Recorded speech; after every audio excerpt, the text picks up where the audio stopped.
I am swinging from a 7-story window, throwing parties in a 10-by-7 cell. It's astounding the lengths I'll go to convince the whole damn world I don't need anybody's help. Yeah, I am waving while I drown. Don't bother swimming out to save me, I will only drag you down. I'll try to use your body as a life raft, 'cause if there's room enough for one, there must be room enough for two. I'll sail the good ship you into the sunset, sipping on savory water till my liver turns blue. Sha-na-na, sha-na-na-na-na-na-na-na.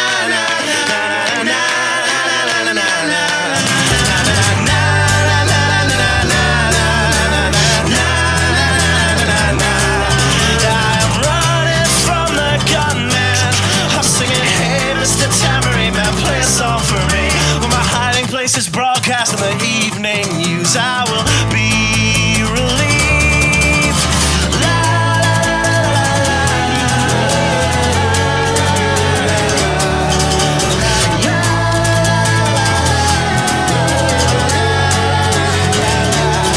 I am waving while I drown. Don't bother swimming out to save me, I will only drag you down. I'm waving while I drown. Don't bother swimming out to save me, I will only drag you down. La, la, la, la, la, la, la, singing, hey, hey, alright, yeah, I wrote that one myself. It's astounding the lengths I'll go to convince the whole damn world I don't need anybody's help. Fuck. All right, put down your pens, put down your pencils, step away from the keyboards, and settle in for this week's episode of the Writer's Block. First and foremost, let me thank Low Tide Kava Bar for the kava that I will be drinking during today's episode. Also, let me thank Muddied Waters Media for allowing me to do this program, and Don and Sally Wright, thank you for giving birth to me, because it's Christmas time and everybody definitely deserved this gift. For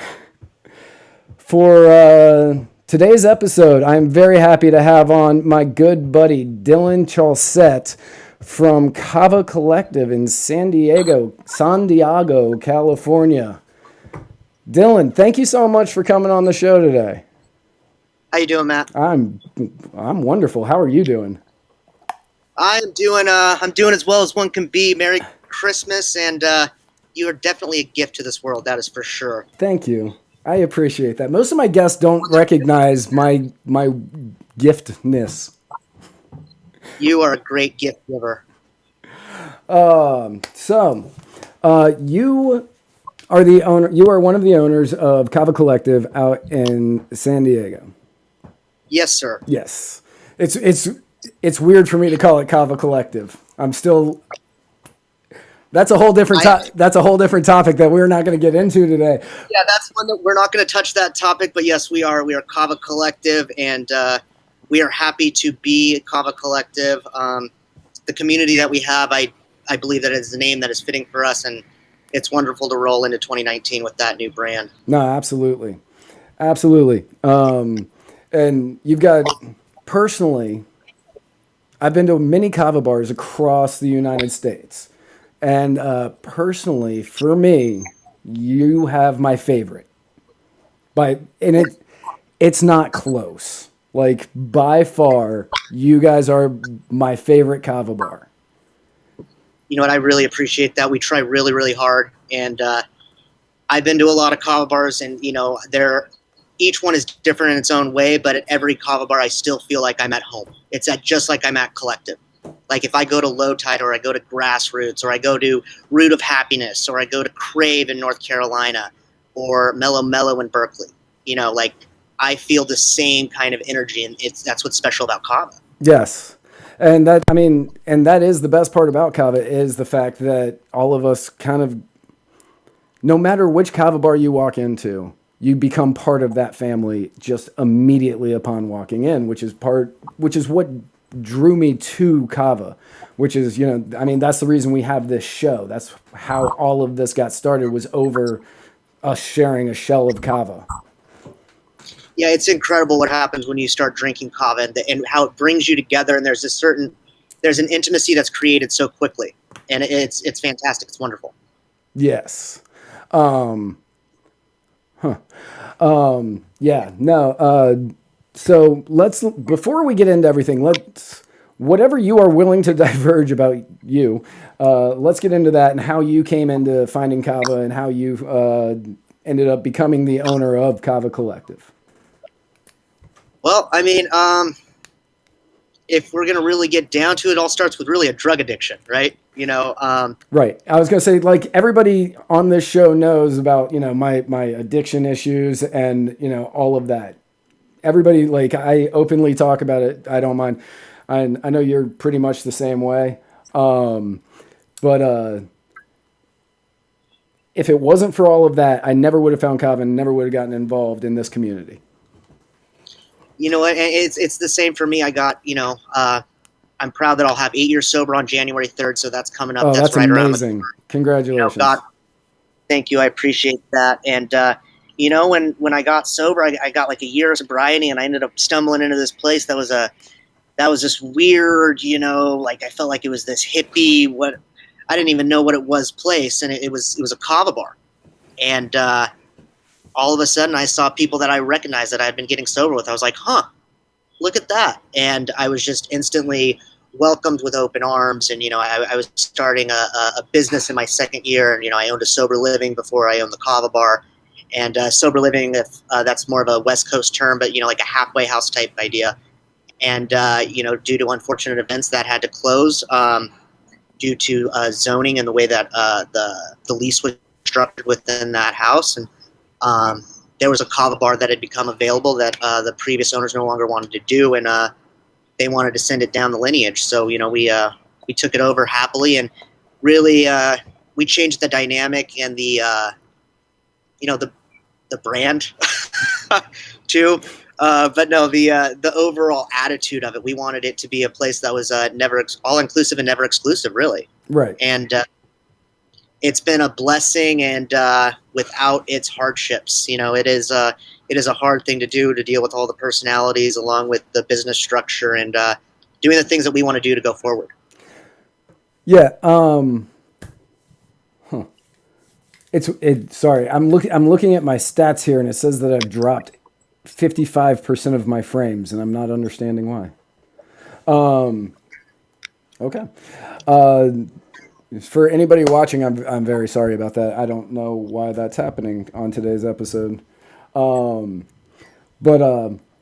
we like you and I have kind of had a very similar path, coming from the fact that we were both addicts, and we're still addicts, but we're in recovery. And 8 years, that's amazing. I just passed 4 in September.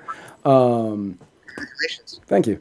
And you guys have actually been a huge help in my sobriety. Last year when I was going through some trouble, I came out there for a week and stayed with the other owner, Glenn. And, like if I hadn't done that, I don't know if I would have made it through that week. And it's what we're here for, that, and it's that situation right there. It doesn't matter if you're on the other coast and you need a quick geographic to get somewhere else, but you still have a family over here. You know what I mean? And it's the ideal of recovery, as well as like Kava and recovery can tie hand in hand, because it's all about community essence. You know what I mean? Like, we're here to fight for each other. Right. That's what it all comes down to. Exactly. You're one of us. Yeah. And, I meet people on this coast. And, they're going through recovery, and I take the lessons that I've learned from you guys, and I'm like, hey, if you guys need any help with this, call me. I'm here for you. Even if it's just you needed to talk, if you just want to go hang out on a beach, if you want to do anything, let's go do that, just so I can be there for you in this time period. Because that's what you guys have done for me so many times, and it has been it definitely saved me. And we're grateful that we were there for you. Yeah. So let's talk about the wonderful state of California. Okay, the wonderful state of California. The wonderful state of California. First of all, it's a wonderful state because I was born there, Okay. which is how I'm an LA Rams fan, by the way. Yeah, got it. Yep. LA Rams Good fans. football. Yeah. Yeah. Not the last couple of weeks, but Good football. But overall, yeah, the Rams have been doing pretty great this year. I think game 2 of the season, they did really great. You probably remember that one. I do. Yeah. And are you from California? And you're not from California initially, or you are? I am born and raised a San Diego. Okay. Born and raised in San Diego. I'm a unicorn out here. Right. Yeah, I was going to say most of San Diego seems to be people who move there later. 100%. Right. So you have been open, you have owned the Kava bar now for 4 years? Yeah. Yeah. You've owned the Kava bar now for 4 years, and you haven't had any issue with the state outside of probably the normal issues with the state that every business owner has. Business licensing, taxes, that kind of stuff. No issues. No issues. But what happened?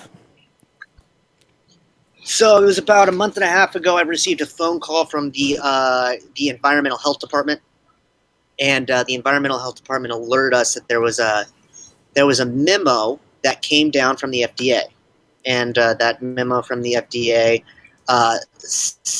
required them to speak with us about our business structure and how we use Kava.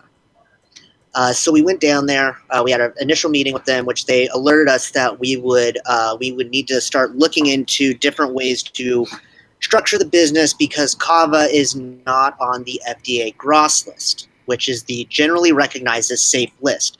So if you are in the restaurant industry or you're serving a food, which is what we define Kava as, that is a very, very strict definition that we define it as. We define that Kava is a food. Kava is not a dietary supplement. Kava is a food. It is the main ingredient. But serving it as a food, which is beverages, serving it as a food, it is not on the GROS list. If it's not on the GROS list, they are saying that we are going to have to stop serving it. And just for the record, as much as California frustrates me in most facets of doing small business in this state, I want to say that the environmental health department in this aspect has been nothing but a huge, huge ally and a huge help in what we're trying to do moving forward. They're 100% on our side.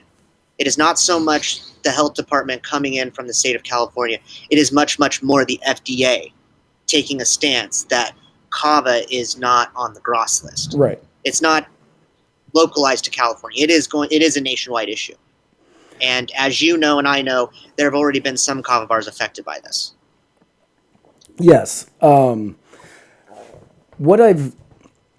reason that I pointed out California, because one, I thought it was, well, you're in California, and California and New York right now seem to be going after Kava relatively hard, which is weird to me because since I started drinking Kava 4.5 years ago or whatever it was, the way that it's always been explained to me is that Kava has been grandfathered in under the FDA. So that way we don't need to really worry about the FDA coming after Kava. But recently they've been just tossing that out the window and they're like, no, we're going to go after it now, which is very bizarre to me because it's a 10,000-year-old plant like that we know of. We have records of at least 3,000 years of being in use. Right. I mean, it's been around longer, but I mean, it is an ancient medicine. It's a medicine. It's a medicine. That's what it is. Right. And it has been used in the U.S. prior to the FDA being founded in the early 70s, and anything before that there is record of being used is typically just approved by the FDA. It's grandfathered in, no FDA approval necessary. So I find it weird that all of the sudden they started coming after Kava. Just out of... Well, here's what happened, Matt. And I've not gotten the public record yet. But I have put in a access to public records for anything that the FDA has sent to local health departments over the past 5 years. But it really comes from a consumer complaint. There's been 4 or 5 consumer complaints, which it just seems weird that they came out of the blue. You know what I mean? The 4 or 5 consumer complaints like all at once. I don't necessarily know what that is. We can use our own brains to kind of figure out what that is. I don't know. But we're going to figure out what the FDA actually has said. It's going to take around 14 days to get that. I put that request in about 7 days ago. But yeah, if we're going to say that Kava can be a cultural thing, and Kava is a cultural thing. If you look at the Polynesian islands, like Kava is a part of their culture. Hawaii is a state within the country of the United States of America. Kava is part of the Hawaiian culture. And it's an argument to be made, but really at the end of the day, I'm going to see Kava. I really think that we're going to need to see Kava get on the GRAS list. That's all. It's what it's going to come down to. Yes. I agree. So I agree with that completely. Like, in order to make sure that it stays safe, we're going to need that to happen. Personally, and I know you and I have different feelings about the government on certain aspects. But personally, I just think the FDA should go away because they're awful and a waste of taxpayer money and just completely overreaching governmental body that doesn't need to be there and doesn't deserve the recognition that they get. But that's me. Yeah, I mean, I'll say this about the FDA. Like, I am a small government guy. I like small government. Right. That's what I want. I don't want overreaching entities. But when it comes to the FDA, it's almost like it's a necessary evil because look, we don't want our food to be not safe for us to use. We don't want to, for lack of a better term, like I'm a border state. You know what I mean? I'm on a border city, and I see what Tijuana's like. Right. No, Tijuana doesn't have those types of policies put in place where their water isn't good. You know what I mean? They don't have proper water filtration. And the FDA works with your environmental health department, which is all part of the same machine. But I feel like they're putting their focus in the wrong, definitely in the wrong subject right now because they're putting resources to Kava, and I know for a fact they are because I'm having weekly phone calls with my environmental health department, and especially for the state of California, the resources are being allocated. Well, that's good. And that's great to hear because, above all, like, if the government can do something good, I support that. Like, I support it when the government does good. I make fun of it when they do bad. Right. And personally, I think that a lot more good could come out of no government. But, at the same time, when the government attacks one of my friends, I'm definitely going to go after him. I don't want you to think that I'm defending the FDA right now. No, I think that this is absolutely ridiculous, but it's something that they just don't understand. They see something that is people are saying that it's bad, and they're all basing this off of a 2002 study. This is all based off of a 2002 study, which is a bunk study. Right. It's a bad study. Yeah. You had countries like the England and Germany and one other, I don't remember what the other one is. They all had it banned at one point. I know Germany's overturned it. I don't know about England. Germany went back on that, and I believe it was 14. Yes. I was going to say, I think it was right about the time that I started hanging out was Germany walked back on it because I was looking it up, and I was like, oh, it's banned in Germany? Oh, never mind. They said it's okay now. So, all right. So, we're not necessarily looking at a ban. right. What we're looking at as the dietary supplement designation, which is something that is entirely damaging to the kava industry as a whole, as well as Fijian culture, first of all, and Polynesian culture. It's a damaging thing to designate this thing that it is a dietary supplement. You can use it as a dietary supplement, but it can't be a food. Like because it is a food, it's a beverage. Right. Like that's what it is. Exactly. Like there are many dietary supplements that are out on the market right now that you can go and you can buy already like pre-made. And I think that's where the issue is coming from, right? The fact that you guys make it and then serve it as right. We serve it as a beverage, which then makes it a food, right? So since we are designating it as a food, we fall under the California Food Code, right? So if we wanted to serve it, we could serve it in packets and pre-made packets with the proper labeling and things like that, and label it a dietary supplement, and then they would make it in front, but it would take away the entire atmosphere and kind of the place that we've created and the entire essence of it, and as well damage the entire industry to do so. Yeah. But like, so I know you probably don't go to the gym often. Just guessing. What, really? So when you go to the gym, it's like they have like the Coke machines, except instead of Coke, they've got like protein shakes and stuff. And all of them say, you know, this is a dietary supplement. They don't say this is a food. Right. But they're pre-made, they're pre-mixed, and it's okay for them to sell it. Like, where are they drawing this line? Well, since the really it's the labeling and what you're representing it as, right? So I can't pour something out of a tap and then serve it to you without being packaged and sealed. It's without labeling. You know what I mean? And that's really what the designation is. Like I said, food is mandated by your state food code, your environmental health department. Like, so if your state does not have a food code put in, then it's just per FDA regulation, right? Right. Montana, for example, they don't have their own food code. Okay. I did not know that. So they have to go by whatever the FDA regulation is. Yes. Okay. All right. Now, about a year and a half ago, I went to Lighthouse Point here in Florida.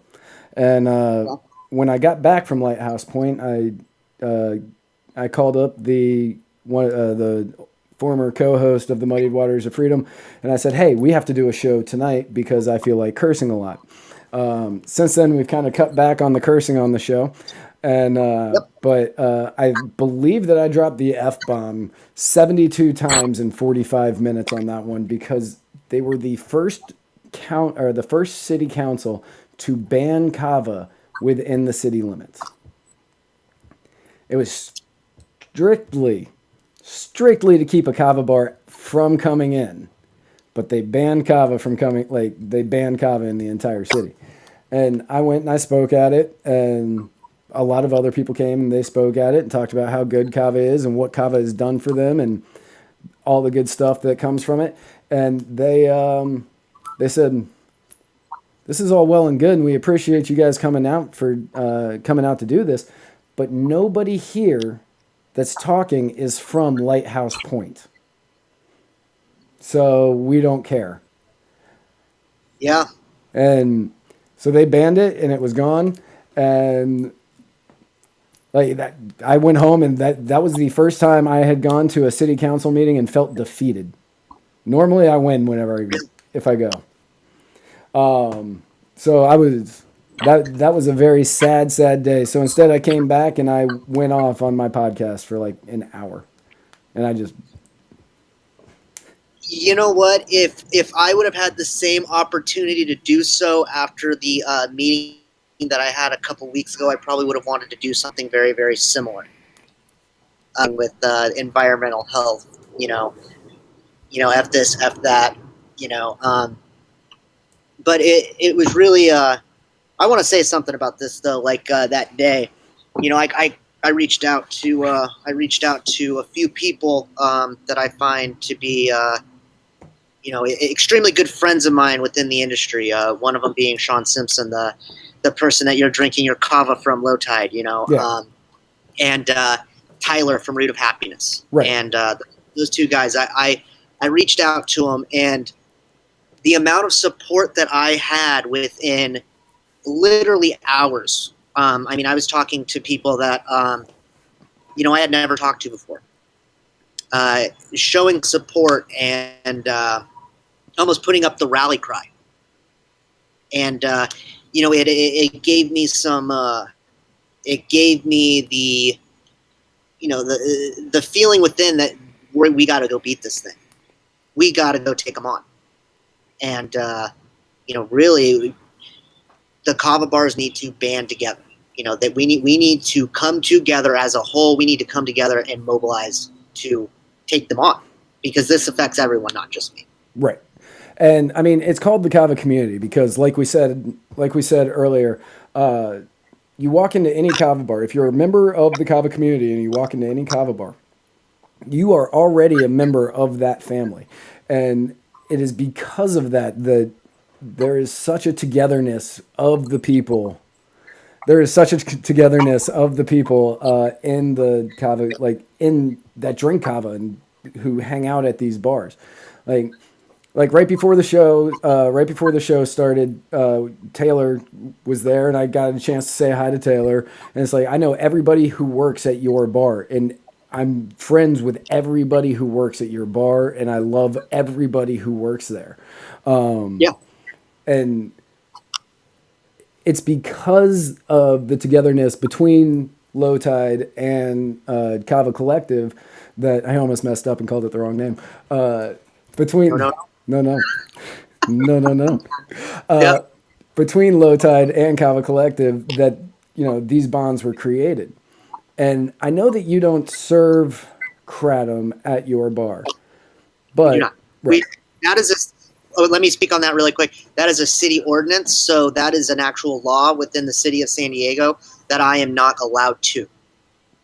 So we don't sell kratom because we take a stance that we don't support it. I absolutely support kratom. It's extremely beneficial to people who don't want to use pain meds or need to use other alternatives. But we're not allowed to sell it within the city limits. So very similar to what you were talking about with the ban in Lighthouse. Right. And when the FDA commenced the DEA to ban kratom a couple of years ago, kratom suppliers, Kava bars, people from across the nation banded together, and it was the very first time that the DEA overturned a scheduling. And I was really happy to be a part of that. I thought it was amazing. It was watching that from afar. I was not involved in it. I got to watch that from afar, and I was blown away on what you guys were able to do. It was absolutely incredible and impressive, and that right there, when I heard what was happening with the FDA, that gave me hope. Right. What you guys were able to do gave me hope, and I said, let's do it again. And I wish I would have been able to help on the kratom excursion. You know what I mean? I get it. I mean, I get it. And we definitely would have appreciated it, but, luckily we didn't need it. And, but this is what needs to happen now, even though this is only happening in California and New York, right?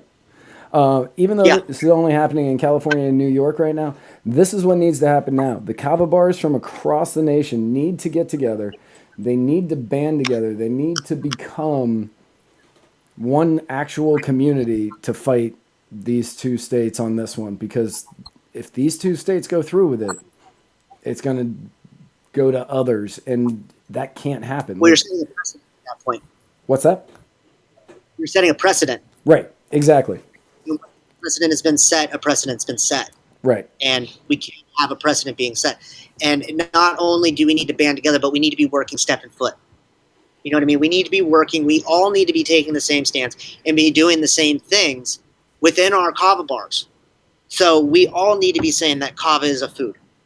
We all need to be doing that. We all need to not allow some dietary supplement idea to infect it, because once again, that will set precedent. Right. We have to say it is a food, and we have to continue serving it the same way. And if we get shut down, we need to still fight so that we can keep serving it. And that is, I mean, that is obviously the main goal that we're going for, because I think the biggest thing that we need to do is the people who are importing it need to stop importing it as a dietary supplement and just import it as a food. Most people are importing it as a whole root. Okay. The importation, it's not, at the end of the day, we need the correct studies. And the first things first is we need to do an independent gross. I mean, that's first things first. You know what? That takes a whole lot of moolah. Yes. I mean, any study like that is definitely going to take so much cash.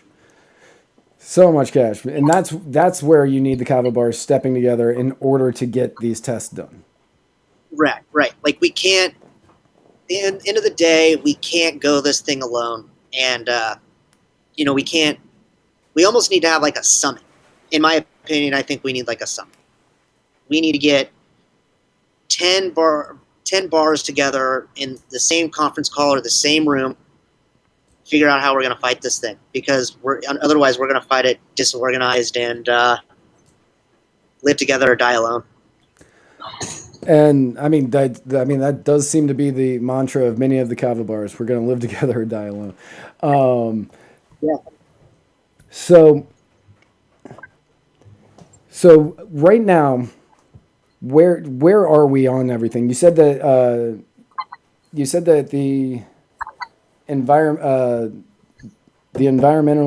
I forget what you said. Environmental Health Department. Thank you. The Environmental Health Department has been working to help out with the California case in order to help defeat it.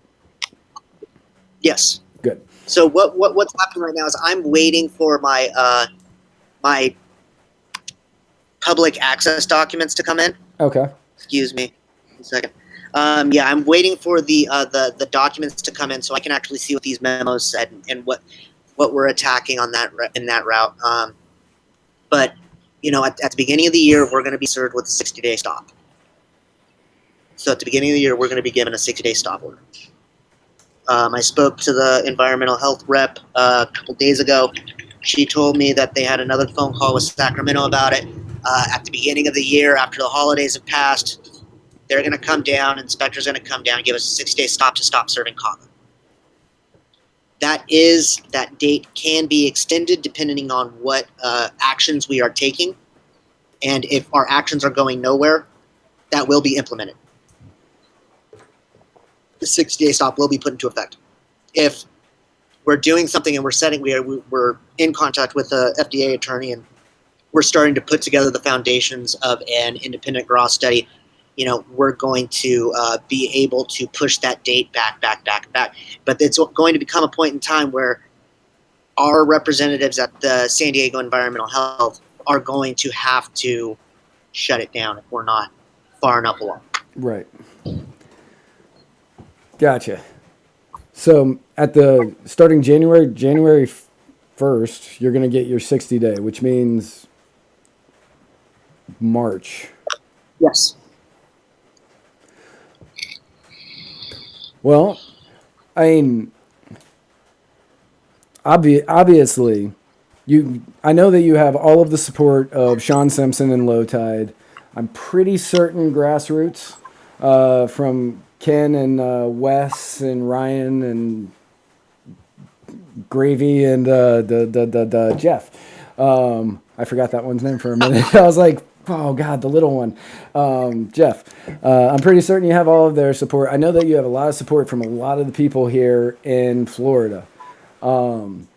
Obviously, you always have my support in anything you need. You just have to let me know what it is that you need, and I'm there for you. I appreciate that. Yeah, man. You're there for me. I'm always going to be there for you. Absolutely. So I know. Is there anything else that you wanted to say on the Kava front? You know what? All I would say is that if there is anybody that hears this that is involved in Kava, let's figure out a way to mobilize. Let's figure out a way to really, really organize, because that's what needs to happen. We need to have organization and almost like a coalition put in place, Right. where if you are a part of the Kava like this community, this coalition, we will. You're always on our team. You know what I mean? Almost like an association. It's what needs to happen to protect this, because it's in danger right now. The community is in danger. So if we want to keep it, I know that a lot of bars, most bars, probably 95% of them sell crap. But at the end of the day, Kava is the one that's I believe, will keep this entire thing afloat. I think that kratom will eventually go away, as sad as it is. I mean, I don't want to speak on it too much, but it's in the scope, and that's more in the scope than Kava is, I believe, because it's a bigger federal entity. But yeah, and I mean, I've worked a lot with kratom, all here in Florida and then up in DC, and I don't think it's gonna go anywhere. I think that they're gonna try a couple more times. I don't think the DEA has got a letter with their decision, but they haven't released it yet. I don't think anything is gonna come of it. I honestly don't. I really think that they're going to try a couple more times, and it's going to keep getting defeated in one way or another, and then it's going to... People are just... Hold on. Okay. 1 second. There's a... Yep. So right now he's out on the fantastic back patio of Kava Collective, and the parking lot's right behind it. Yes.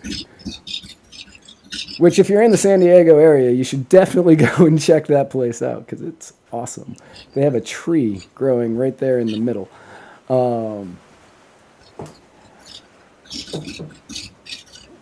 But those motorcycles, they got to warm up. I know. Got to make sure that it's warm inside that motorcycle for... Yeah. All right, we're good. Okay. But yeah, I honestly don't think that kratom's going to go anywhere right now. I hope it doesn't. Me either. Personally, I'm in everything should be legal guy. We all make our own decisions. Let us make our own decisions. The people who are gonna use kratom are the people who are gonna drink kratom. They're the people who are going to take advantage of it being available. The people who aren't, they aren't. It's not going to make a difference whether it's legal or not. And you know what? If a heroin addict wants to drink a bunch of kratom, at least they're not sticking a needle in their arm. I'm a harm prevention type guy. Exactly. You know what I mean? Harm prevention. Absolutely. Absolutely. So I know that you have wanted to come on my show for a while. Yeah. Not necessarily on this topic. Not for this topic. So yeah. I figured I would use the first 40 minutes, which, yeah, we got there. The first 40 minutes to talk about that topic, and 20 minutes to talk about whatever you wanted. Oh, goodness gracious me. There's just so much to talk about, isn't there? There is so much to talk about. Now, just so everybody knows, anybody who is listening, anybody who is watching, first of all, thank you. And second of all, Dillon, when he first met me, pegged me as a Bernie bro.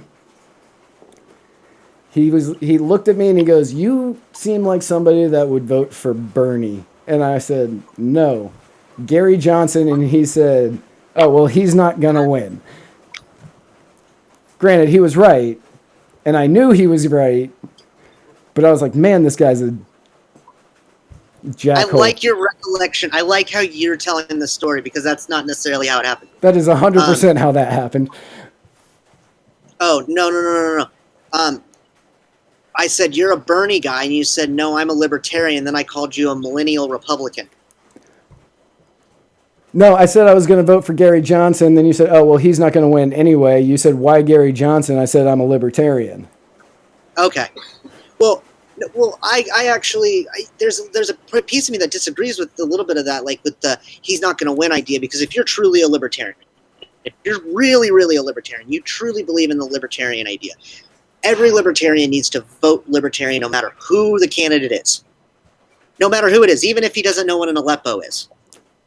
You know, even if he doesn't know what an Aleppo is. I don't know what an Aleppo is. Is it dog food? Maybe. I don't know. But we need to vote for him because they need to get that. They need to get that 5% of a national vote. Exactly. Period. End of story. Right. And it's frustrating with the true third party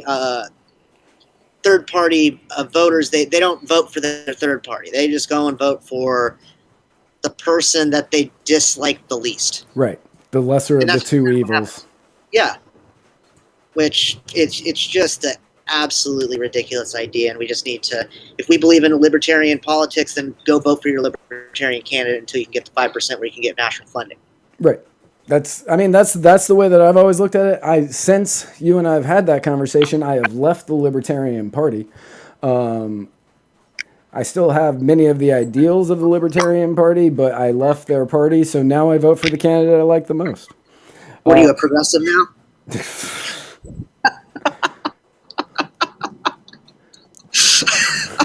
Okay, look. Yeah.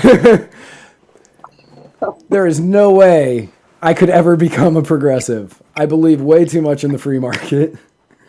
Yeah. Yeah, believe way too much in the free market and individual rights and property rights and, everything else that makes sense. But you and I have had some of the best conversations / debates hanging out at your Kava bar that have gone on. Yeah. And you said that... For years now. For years now. I think it's been 3 years I've been coming to your bar. Yep. And for 3 years, we have been having great... Like, the first time we didn't really have many debates because I was like, I'm not talking to that guy. He's a Trump fan. And... yeah. Yeah. He's betting on Trump with 18 Republican candidates left in the race to win the presidency? What is he doing? Right. I was like, no, that guy's a moron. Well, apparently not so much of a moron because you were right. Yeah. But you always said that you wanted to come on my show and you wanted to school me on some stuff. So you have as much time as you want now. Oh, don't put me on the spot like that to school you on things. I mean, it's not my fault that I can tell the future. I mean, I'll give you that. You didn't. Yeah. You had no way of knowing that Trump was really going to win that election. You just had a good gut feeling. Now. Yeah, I mean, I think he wins in 2020. I genuinely do. I want to ask you, who do you think is going to be the Democratic nominee? Give me your top three. Right now, Biden is number one. Okay. Bernie's number two. And Dark Horse Tulsi Gabbard is number three. Really? Yeah. You don't think Warren has a shot? No, God, no. I don't. Well, I mean, I sure hope not. I mean, the thing I question about Bernie is has that flame kind of fizzled out? See, now with Alexandria Ocasio-Cortez kind of taking that mantle, I think it kind of has for him. I think that now he is supposed to be the one who is guiding her. I don't think he's happy about that, but I think that's kind of the dynamic that has sort of come along. But I still give him number two because of the amount of the number of Democrats that are still upset about the fact that Hillary did to him what she did in 2016. He got a raw deal. He did. He got a raw deal. He 100% got a raw deal. And every Bernie bro, every Bernie bro that was out there got upset, got mad. A lot of them either didn't vote, voted for Trump, or voted for Jill Stein or Gary Johnson. And it's because of that I feel that he may run again and say the Democrats won't do it to me again. No, I do want to say, though, the Jill Stein vote was a throwaway vote.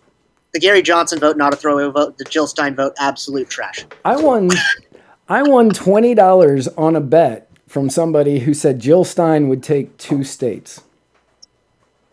What? Yep. Easiest $20 I've ever made. Yeah. Okay. Yeah. No. Give him 10-1.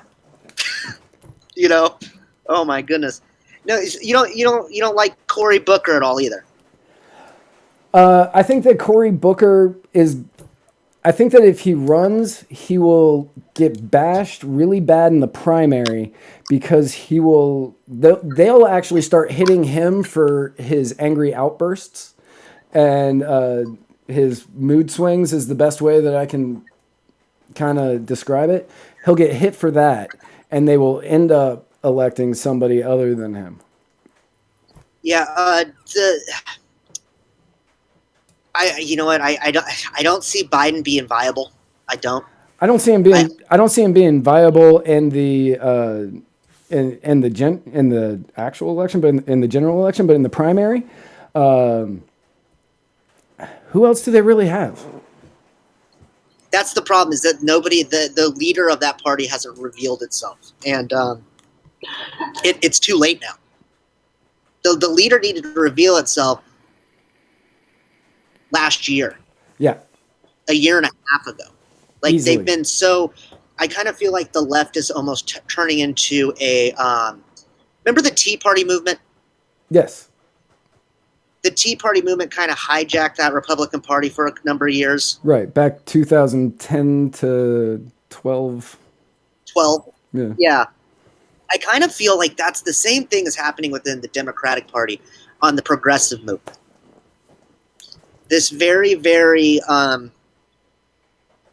hypersensitive, radical left is starting to hijack this thing.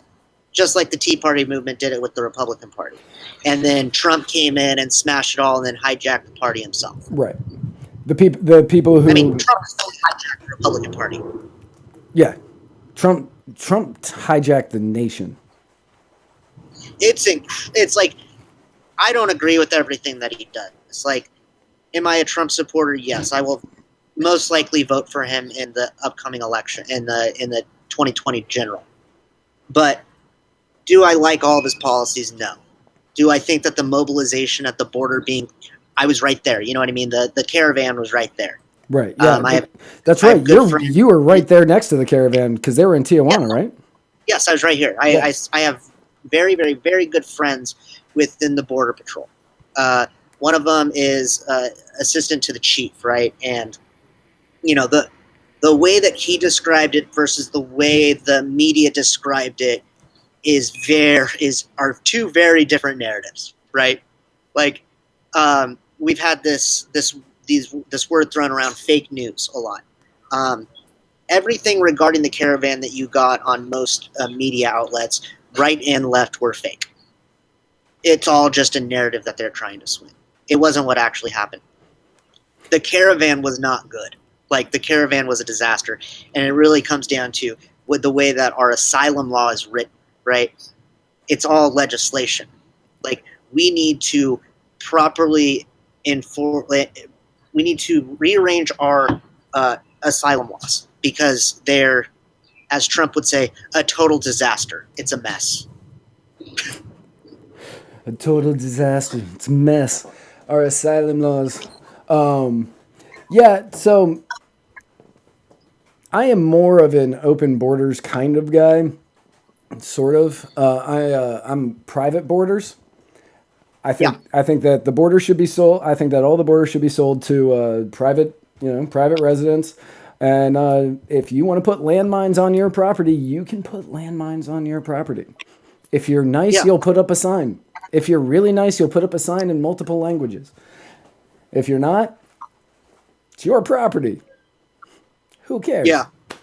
You're a smaller government guy than I am. Oh yeah. Like, I thought government.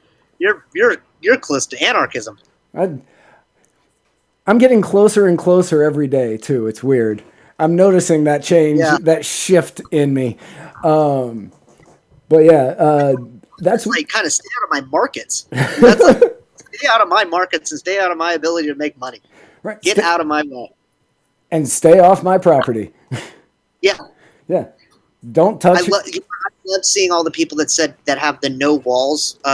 We have a lot of that down here, being a border city. Mm-hmm. No wall, don't build the wall. Post it on their fence, on their wall. Oh God, that hypocrisy is so amazing, and they don't. I know they don't see it. It's totally different to them. It is completely By different. the way, I got another motorcycle. I own a biker bar, so just give me 1 second here. Yeah, Kava collected the biker bar. yeah. I was gonna say your bar, such the biker bar. It's not a biker I bar. know the friendly hippies and yuppies that hang out at your bar. Yeah. Uh, Okay, we're good. Yeah, I was gonna say that person was much nicer about his motorcycle than the first. Yeah. Well, that's one of my employees, so Oh, okay, they knew what was happening back here. gotcha. I closed up the patio. But yeah, so you get so many of the. Nancy Pelosi is a great example. You know, she's like, we don't need the wall. We don't need the wall. And she has a huge wall around her house. Yeah. Like, it's not a fence. She has a huge wall going all the way around her house. And they don't see that hypocrisy. But to keep people that they don't want Out. not to come in, weird. I know. It's a really weird idea, you know.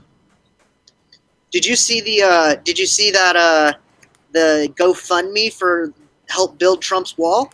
I think it's up to 6 million right now. It opened 3 days ago.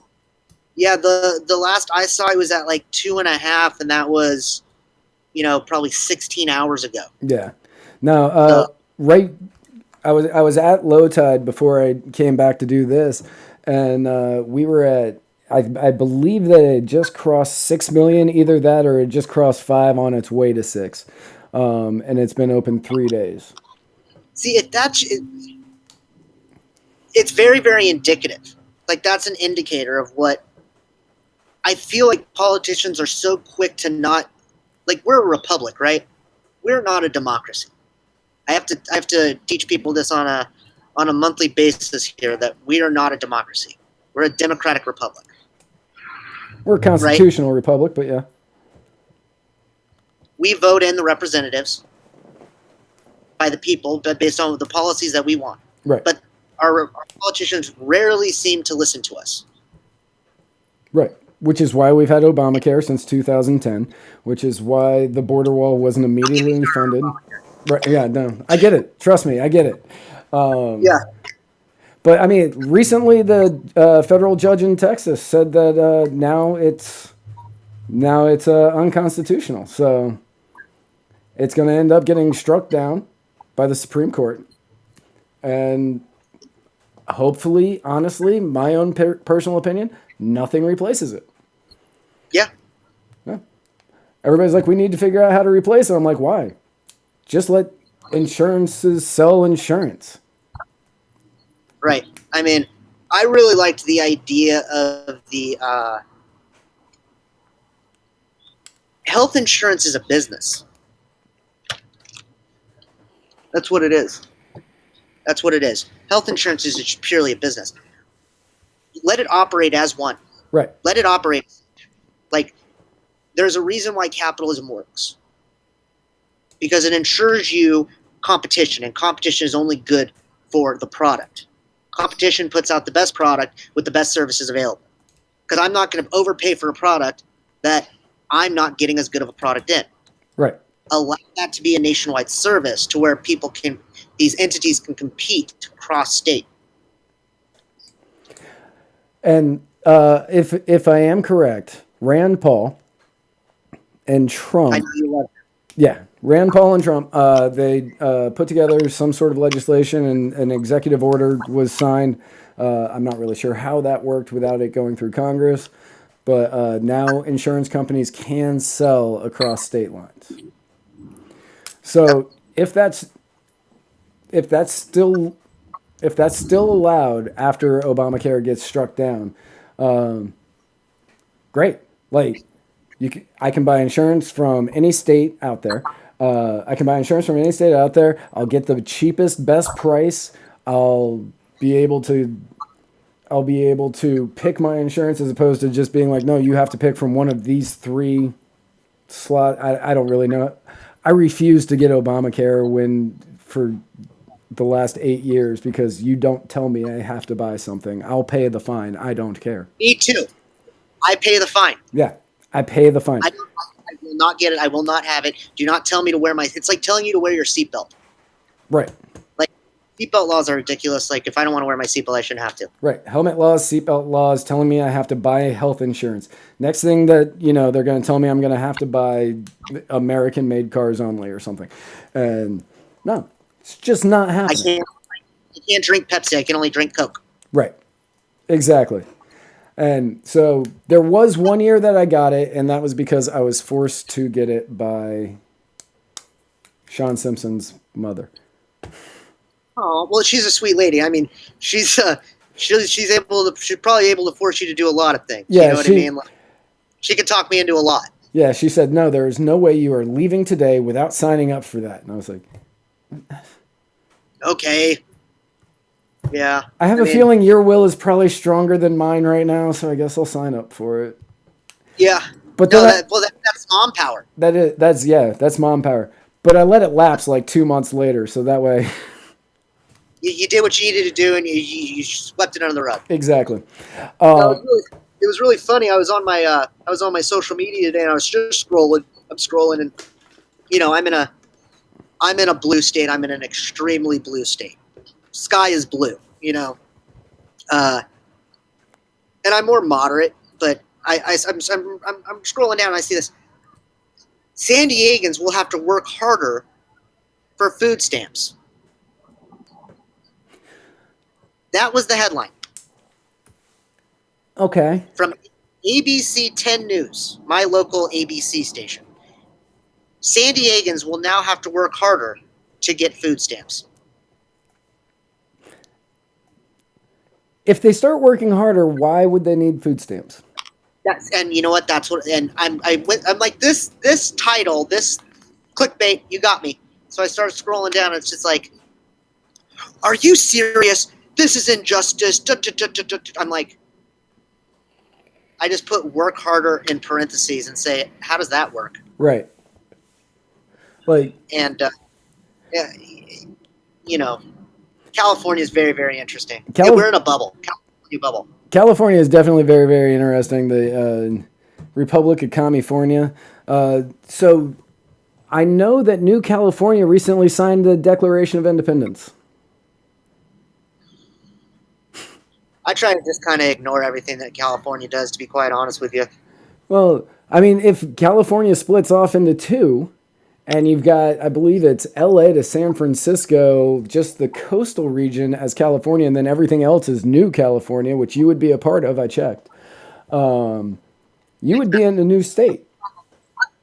Well, there was talk about legislation about a possible bill being introduced of breaking because our GDP is so high. We're the 5th largest GDP in the entire world. Right.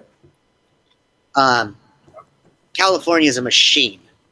Granted, we could hold up, but we'd have to arm ourselves. You know what I mean? Like, we have put no government spending into military. Right. So we're a machine. But Jerry Brown came out, yesterday, and said that he's really, really concerned for our new governor, Gavin Newsom, regarding California and its spending, and because the government wants to just put more money and spend, and they want to bring the taxes even higher than they already are. And Jerry Brown said that Gavin Newsom's going to be in trouble. And so it's like, that's Jerry Brown, who really enjoyed spending. So that's Jerry Brown saying that. Right. So I'm real curious. I haven't been paying attention to what Gavin Newsom's been doing. I know that he's got that because of the wildfires that were going on. There's that proposal or a bill. I'm not really sure where it's at. because of the government and the electric companies that kind of created that entire situation. Like now they want to charge more taxes. Yes. And people are obviously upset about it, understandably upset about it, because you guys created this, you guys did this, and now you want to charge us more money to fix your mistakes. Like, Yes. I know what I would want to say to them, which we don't say on this show anymore. And and then they were proposing a texting tax. They were proposing a texting tax in order to make sure that lower income families can or lower income individuals can get cell phones. Personally, and many This is socialist California. right, it is. I was going to say many people will find me callous for saying this. If you don't have the money for a cell phone, don't get one. Well, the cell phone is it's really okay. So I'm gonna take a devil's advocate, because I do agree with you, but I'm gonna take a devil's advocate position and say the way that society has been constructed now and the way that it's all laid out, is it not? It's kind of almost impossible to get through this life without a cell phone. I would say that, yeah, it's very difficult to get through this life without a It would cell be phone. very, very difficult. So if I am trying to infuse a way for people who are in lower income to get out of that and give them an opportunity, I believe that a cell phone is very, very important in that. But proper monitoring on how to do that and then how to actually use government money to do that is a completely different issue. Right. I am for people having cell phones. I think that it's a necessary evil now. It's absolutely ridiculous. But, kids need cell phones now. They don't need them, but they think they need them because of the way that society is programmed. Right. It's not like how we grew up. No, I think I was, I got a pager when I was 2 years removed from high school. Yeah, I got a cell phone when I was 17. Yeah. So, I'm 31 now. So, it's like, no, I remember the Nokia Snake. Remember that thing? Oh yeah, I remember it. Yeah, I was great at Snake. That's like the best phone video game I've ever had. Yeah, no, that and the Motorola with that little antenna that popped up, that was cool too. But it's just, no, we gotta we gotta do a texting tax because minimum wage is set to increase on January 1st here. So, that minimum wage increase can just go to your text tax. Right. Okay, so what is the minimum wage in California right now? So in LA, it's already at 15. Okay. But we are on schedule to be at 15 the entire state of California by, I believe, 2022 or 2023. So we're having gradual hikes up to 15. Okay. So right now we're going to go to $12.50. And I mean, personally, I don't agree with the minimum wage at all. I don't think there should be one. Great way to build small business. What's that? Raising minimum wage is a great way to build small business. I'm joking. I was like, I can't wait to hear this explanation. No, that is complete sarcasm. Yeah. But yeah, so like I personally don't think that we should have any minimum wage. I think it kills small business. I think that it raises unemployment, especially for those who are less fortunate, less intelligent, and especially minority communities. And I think that it actually hurts the people you're trying to help. So I'm completely against it. So every time California's like, yeah, we're gonna raise that minimum wage, I'm like, why do we debate? Because we pretty much agree on everything. Right. I mean, I'm not going to call you out on the things that we debate about because we've been getting along so well this episode. This has been fantastic. Yes, I've really enjoyed this. Yeah. No, I mean, I've enjoyed every moment of this episode, minus my computer issues that I'm having. But other than that, everything that we've been talking about, I'm like, man, this is just like a sounding board. It's just like I say it, you're like, yeah, I agree with that, and then you say something, and I'm like, yeah, that's right. Yeah, no, we're not getting into the debate of like the best president of all time or, any foreign policy whatsoever. So. Yeah. I knew you weren't going to let it go the entire episode without you saying something. Yeah. Oh. No, I'm not. I am tackling a three-headed monster right now. Two of them are government entities, and one of them is one that I cannot talk about on air. That's but fair. you can figure it out from our initial conversation of when we first started this thing about what we weren't going to address. Right. Nudge. Yeah. But it's just I am stressed out. I get it. I'm stressed out. I get it. I will say I was there in July. Was that July? Yeah. Yeah. I was there in July, and I did not know any of that stuff was going on, and you did not appear stressed. I would have had no clue that you were going through anything, so you hide it really well. Yeah, no. It's a really, really nice talent to be able to stuff it all down and put on the smiling face. Right.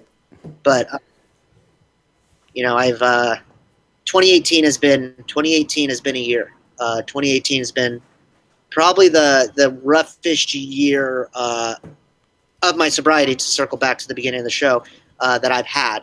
But it's quality problems. The problems have been of quality nature. Right. We got to fight for something we love, and absolutely. We definitely need to fight for something we love. And it's Kava is something that has helped me. It's kept me sane. It's brought me friends. It hasn't brought me friends. It's brought me family. And, yes. And, like, I did a 5-minute speech at a local museum on Kava not too long ago. And I actually talked about you guys in it for a short minute. And I said, I can walk into Kava bars in other parts of Florida, in North Carolina, and a couple other places. And then I was like, and especially in San Diego. And I'm a member of that family. And then, like, I had to show a picture, like each picture I talked about for 30 seconds. And I had the picture of all of us from not this last anniversary, but the one before it. And it was you, me, Sean, Adam Freeman, and Alex Fortenberry, and Glenn. And the other, Glenn is the other owner of Kava Collective. But we, like, I showed that and I was like, these are my family from across the entire nation. And it's all because of this. It's not because of some wild, crazy drinking night or the fact that we went to college together or both had the same ex. I don't know. I don't know how people make friends. Yeah, it's at a Kava bar a lot. I get it. Right. Yeah. You don't break up in a Kava bar, you lose your turn. Yeah, no shit. Yeah. Look at me, just a straight rookie today. Everything's not working right. I forget to turn off my notifications on my computer. But you guys are my family. So from the first time I met you guys have become my family. Everybody who works at your bar, I love. Everybody who hangs out, most of the people who hang out at your bar, I love. The others I like and or tolerate, and just like family. But yeah, you're my family, and it's because of Kava that all of this has happened, and I want to do everything that I can to make sure that my family continues to succeed and grow. 100%. Yeah. And we feel it out here, and we appreciate it. Like I said, we need to organize. We need to have some type of summit. We need to have the conference call. We need to get everybody on the same line, and we need to be talking. Yeah. Really what it comes down to. So if there are anybody in the Kava community listening now, please feel free to reach out. Let's start that dialogue. Even if you're not in the Kava community and you have ideas, if you have anything at all that you can give us, shoot them to the 100%. shoot them to Muddied Waters of Freedom Facebook or Muddied Waters of Freedom's Facebook page. You can just send us a message. I read all of those personally. You can also email us at muddiedwatersoffreedom@gmail.com, and I will definitely, I look at all of those personally as well.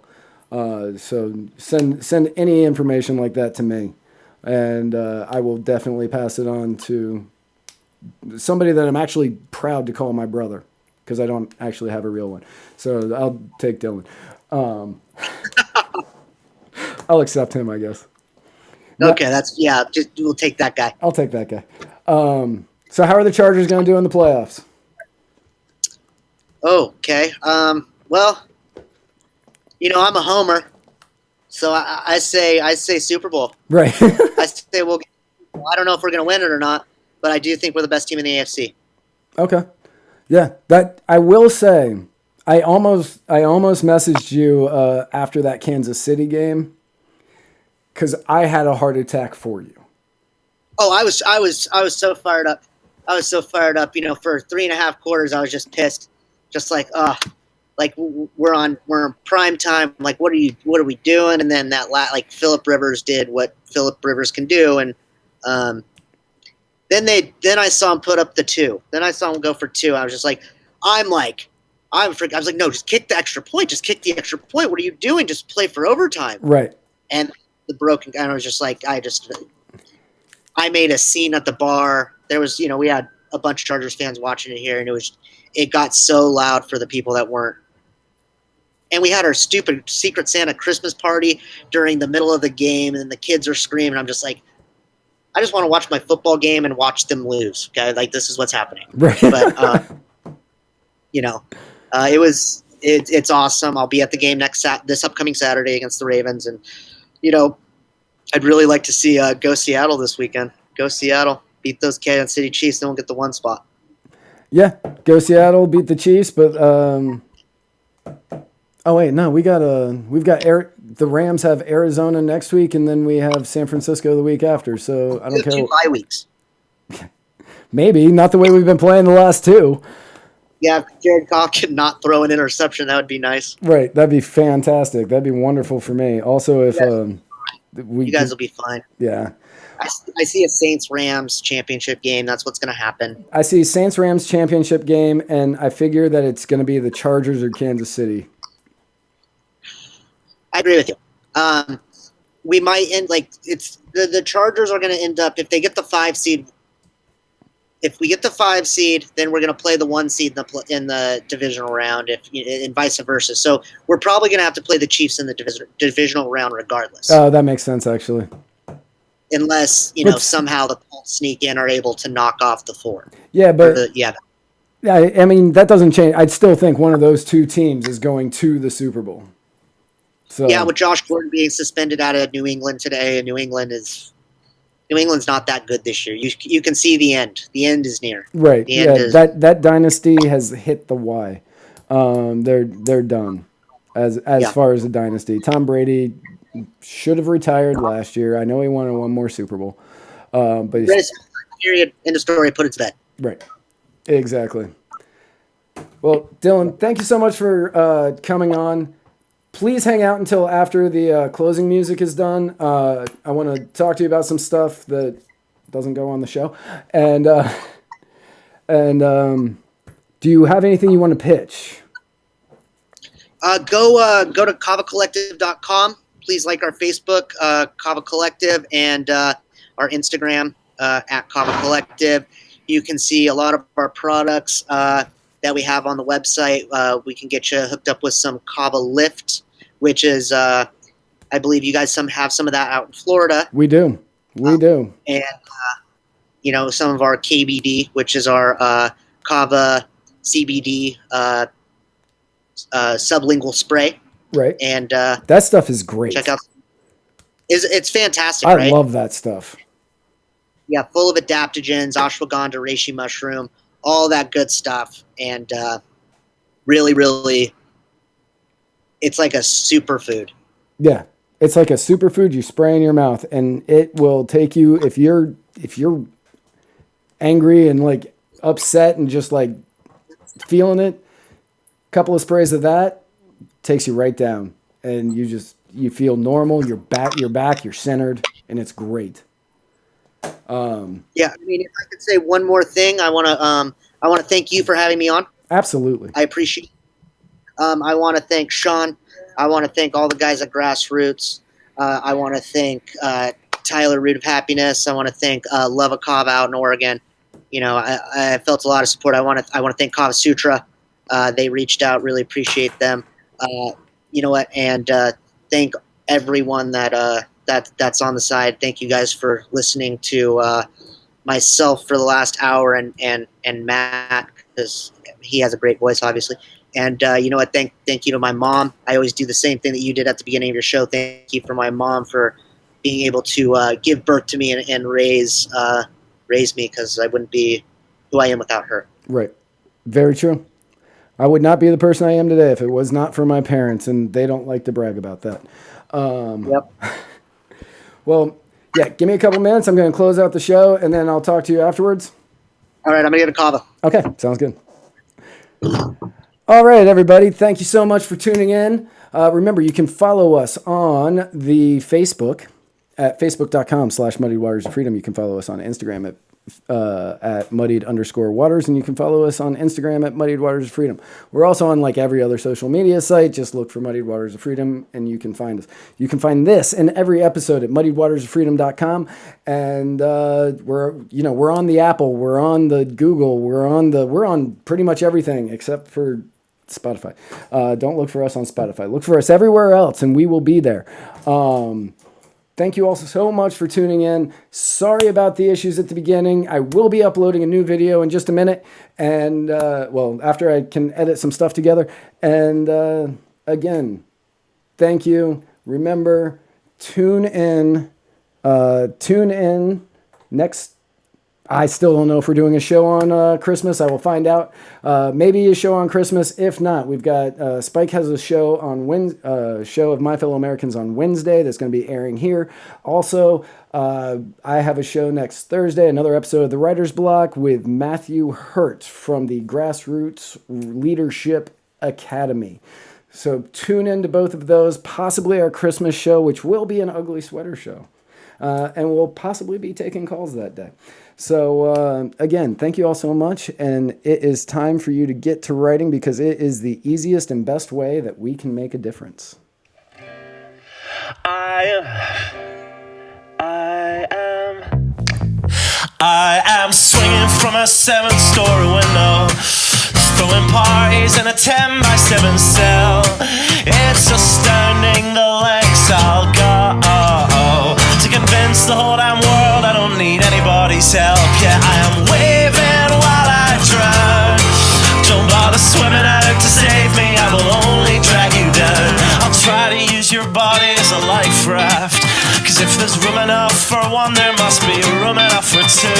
I'll sail the good ship you into the sunset, sipping on savory water till my liver turns blue. Sha-na-na, sha-na-na-na-na-na-na-na.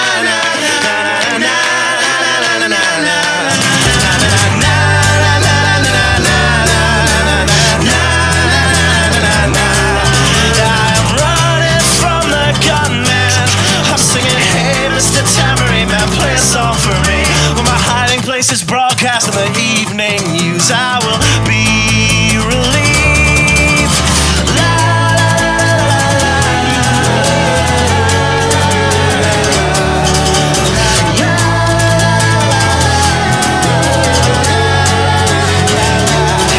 I am waving while I drown. Don't bother swimming out to save me, I will only drag you down. I'm waving while I drown.